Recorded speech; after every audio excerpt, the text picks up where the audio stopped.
അപ്പോൾ ഇന്ന് ഉണ്ടാക്കാൻ പോണത് പാലാട എന്ന് പറഞ്ഞൊരു സംഭവമാണ് ഉണ്ടാക്കാൻ പോണത്. ഞാൻ ഇന്നാൾ പറഞ്ഞായിരുന്നു, ഞാൻ കാണിച്ചു തന്നിട്ടുണ്ടായിരുന്നു എൻ്റെ ഒരിത്. അപ്പോൾ ഇതിന് വേണ്ടിയിട്ട് ഒരു 300 ഗ്രാം പച്ചരിയാണ് ഞാൻ എടുത്തേക്കണത്. അത് ഇന്നലെ രാത്രി കുതിർത്താനിട്ട് ഇന്ന് രാവിലെ എടുത്ത് ആണ് ഉണ്ടാക്കാൻ പോണത്. അതിനൊരു 2 ടേബിൾ സ്പൂൺ തേങ്ങയുണ്ട്, ഒരു 3 ടേബിൾ സ്പൂൺ ചോറുണ്ട്, അതേപോലെ പഞ്ചസാര, ഉപ്പ്, ഒരു പൊടിക്ക് ജീരകം വേണമെന്നുണ്ടെങ്കിൽ ചേർത്താൽ മതി, ഒരു കോഴിമുട്ട. അപ്പോൾ ഇതെല്ലാം കൂടി മിക്സ് ചെയ്തിന്ന് അടിച്ചെടുക്കുകയാണ് ചെയ്യണത്.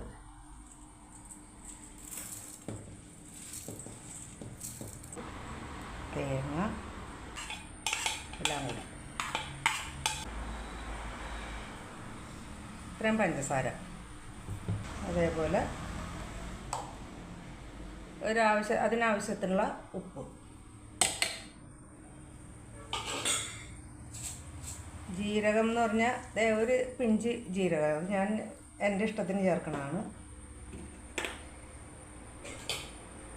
അതുപോലെ ഒരു കോഴിമുട്ട.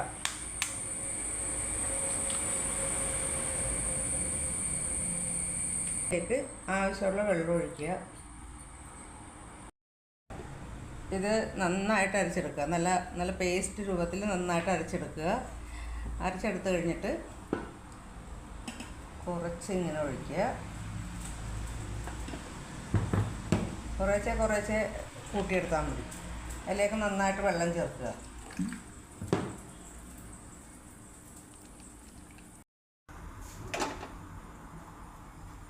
ചെയ്യുന്ന പണിയാണ്.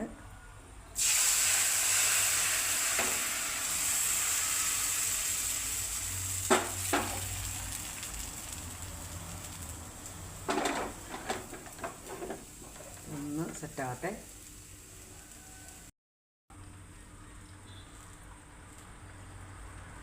ഇങ്ങനെ എടുക്കുക, ഇങ്ങനെ എടുക്കുക. പാലാട റെഡി.